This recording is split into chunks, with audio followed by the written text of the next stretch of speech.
evening, everyone. We are all so glad to see you here. And welcome to the Insight Meditation Camp in Charlotte. My name is Jennifer Koss. I'm the current president of the board of the IMC-Charlotte. And before we get started tonight, I have a few housekeeping items to take care of with you. For starters, we'd like to ask everyone to turn your cell phones off right now if you haven't already done so. A little bit about us. The IMC-Charlotte meets every Wednesday evening at 7:30 p.m. right across the breezeway at Milford Chapel. It's just a few stops from here. We also Zoom those meetings out, so if you're not able to make it in person, you're welcome to Zoom in. The link is on our website at imccharlotte.org. imccharlotte.org. We have 7 Dharma leaders and 2 emeritus Dharma leaders who, when we get together for meditation on Wednesday nights, they will lead us, guide us through the meditation for 30 minutes. Then we have a Dharma talk and a brief Q&A session. Typically, we are done by 8:30, so about an hour, no later than 8:40. So please join us if you're new and you're interested. We also offer a lunchtime weekly meditation practice at noon. That is on Zoom only. A few announcements. Our annual silent picnic is happening next Saturday, September 30th, at Freedom Park, shelter number 6. The details are in our newsletter, which I believe might be online. Larry Digwall, one of our Dharma leaders, will be leading a day-long retreat on October 28th to explore the 5 remembrances. That sign-up is live online as well. Via Powers Amen, another one of our Dharma leaders, will be offering a half-day retreat on November 11th. That'll be from 9 a.m. to 1 p.m. over in the Milford Chapel. The theme of this retreat will be around the need for resting, resetting, and restoring. And that sounds kind of timely for the holiday season, so keep that one in mind. To jumpstart your new year, Dia will again be offering a full-day retreat on January 6th from 9 to 4, also in Milford Chapel. We have an annual retreat that's coming up in April. The dates for that are April 18th to the 21st, and that will be held at St. Francis Springs Retreat Center. Registration for this is going to open up in December, and will be online as well. And tonight we'd like to thank our super greeter, Liz Priz. Liz, but there she is in the back. But she got us all set up tonight nicely, thank you. And we also had a lot of volunteers help getting ready for this event tonight, so we'd like to extend a thank you to them as well. Finally, Donna is a Pali word that means generosity, as is the practice for IMCC whenever we are visited by monastics. All of the dana that is collected tonight and this week will be given to the Tashi Kyil monks in their monastery. Donations can be made by cash or check tonight. And you can also go online on our website and make a donation online if you prefer. There's other ways to donate directly to the monks, and we have the information posted kind of around out in the lobby area. Either way, the donations are tax deductible, just in case that's of importance to you. Finally, it's my pleasure to introduce to you the founder of the IMCC and the person who spearheaded this event, Joy Liebach.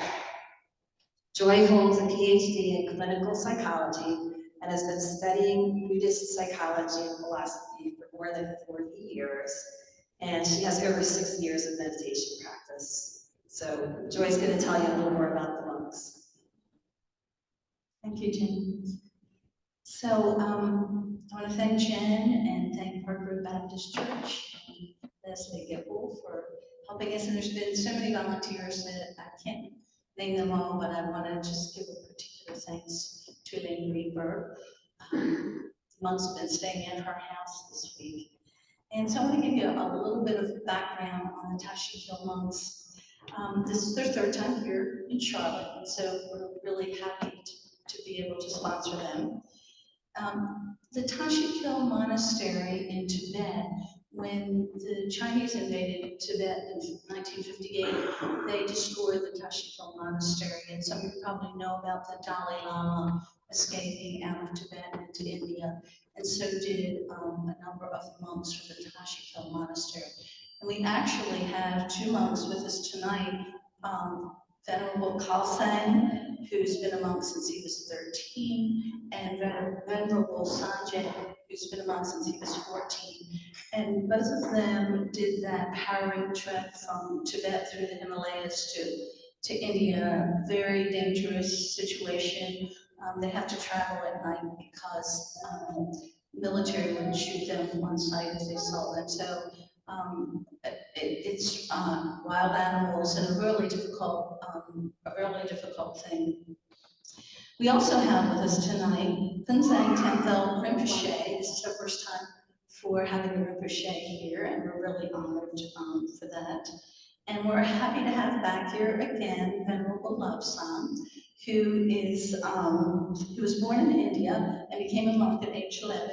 He's very skilled and knowledgeable, and he teaches young monks in English and Hindi. We're also happy to have here Venerable Tenzin, who at 12 received permission from his parents to become a monk, and has been at the Tashi Monastery in India since 2001.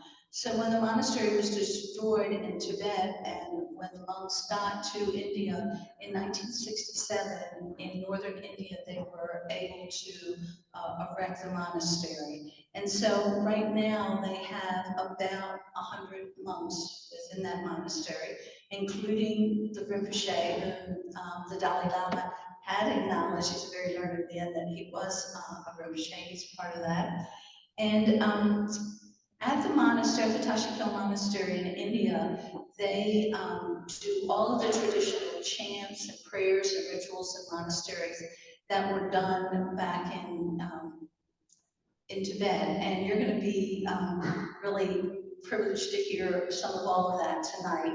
And this is really important. I don't know if, how many of you know, but over 1 million Tibetan children have been taken to relocation camps in China, where they're not allowed to speak Tibetan, not allowed to practice their religion or any of their rituals. So Tashi is keeping that all alive in northern India. So tonight, when you're leaving, we're going to have baskets out there for donations, and please open your heart.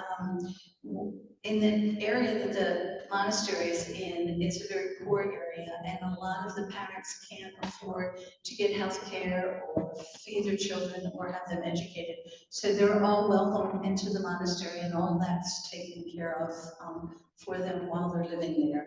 So everything you give, 100% goes to the monks and to take care of them in the monastery.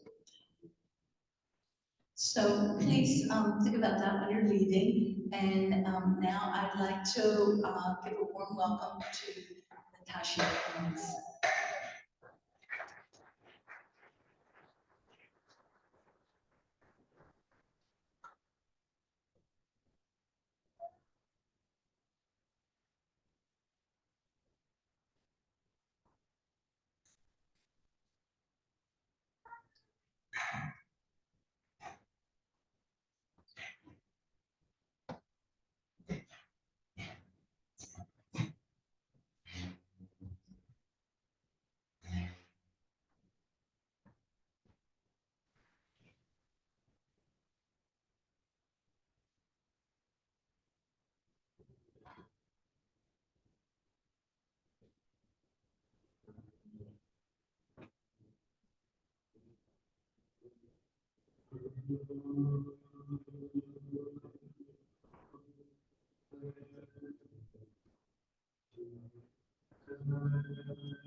And after learning mantra, we have a monk dance. You can imagine. That's